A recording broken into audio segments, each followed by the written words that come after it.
Assalamualaikum warahmatullahi wabarakatuh. Selamat pagi teman-teman semua. Berjumpa lagi bersama saya. Perkenalkan, nama saya Nadia dari jurusan Pendidikan Guru Madrasah Ibtidaiyah angkatan 2019 Fakultas Tarbiyah dan Keguruan UIN Antasari Banjarmasin. Tugas ini dibuat untuk memenuhi middle test. Baik, sudah siap untuk belajar semuanya? Oke, jadi materi kita hari ini adalah Allah mencintai yang suci. Oke, langsung saja ya kita masuk kepada pengertian taharoh. Taharoh artinya bersuci, bersuci dari hadas dan najis. Najis ialah kotoran, sedangkan hadas ialah keadaan tidak suci sehingga tidak diperbolehkan ibadah. Nah, salah satu contoh ibadah adalah sholat.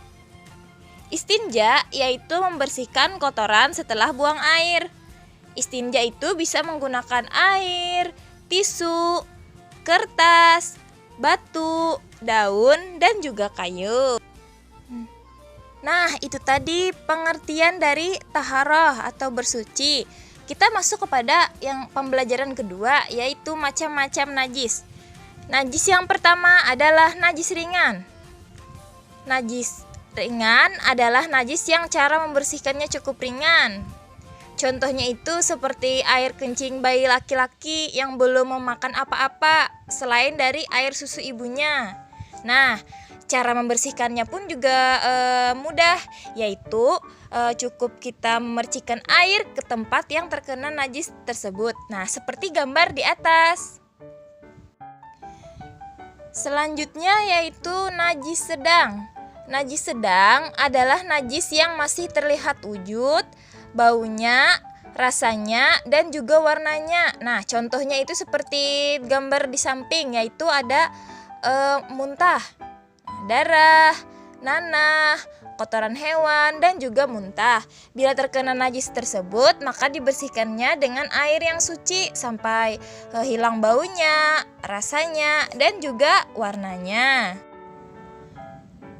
Najis yang ketiga, yang terakhir ada najis berat.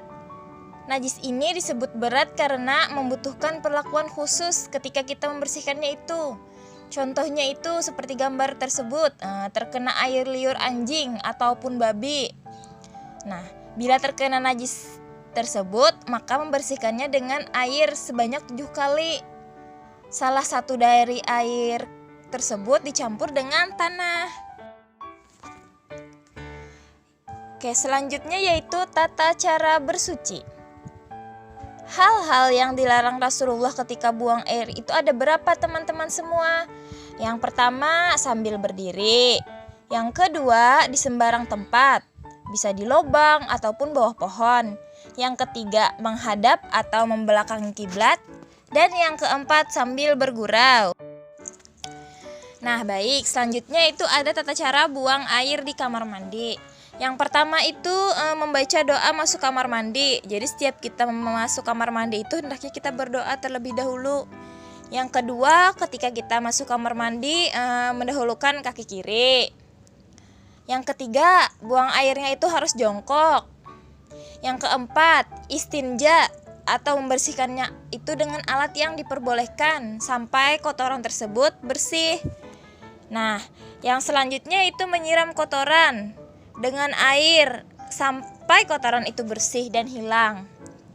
Yang keempat, yang selanjutnya keluar kamar mandi itu kita mendahulukan kaki kanan. Nah, jadi ketika kita masuk kamar mandi menggunakan kaki kiri dan ketika kita keluarnya itu menggunakan kaki kanan.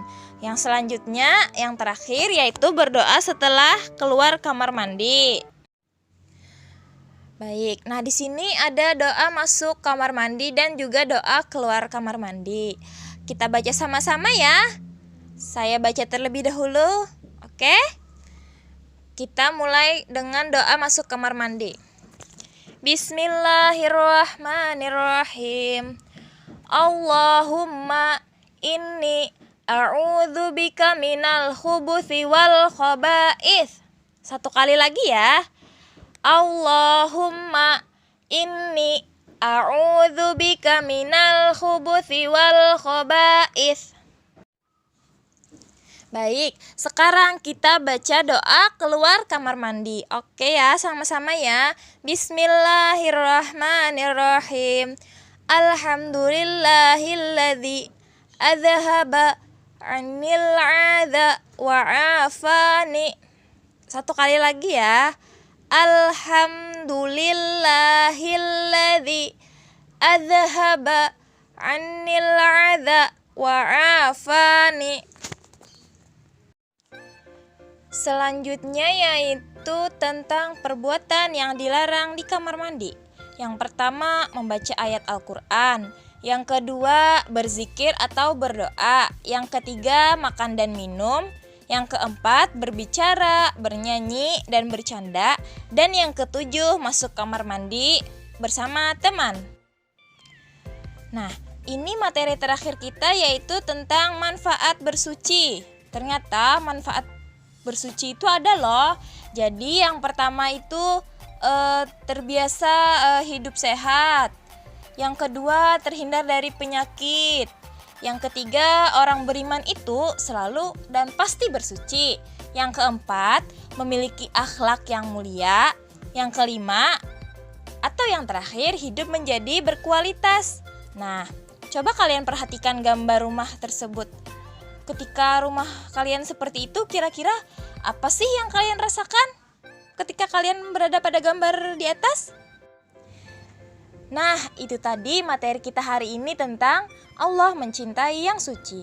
Semoga dapat dipahami ya materi hari ini. Sampai jumpa. Wassalamualaikum warahmatullahi wabarakatuh.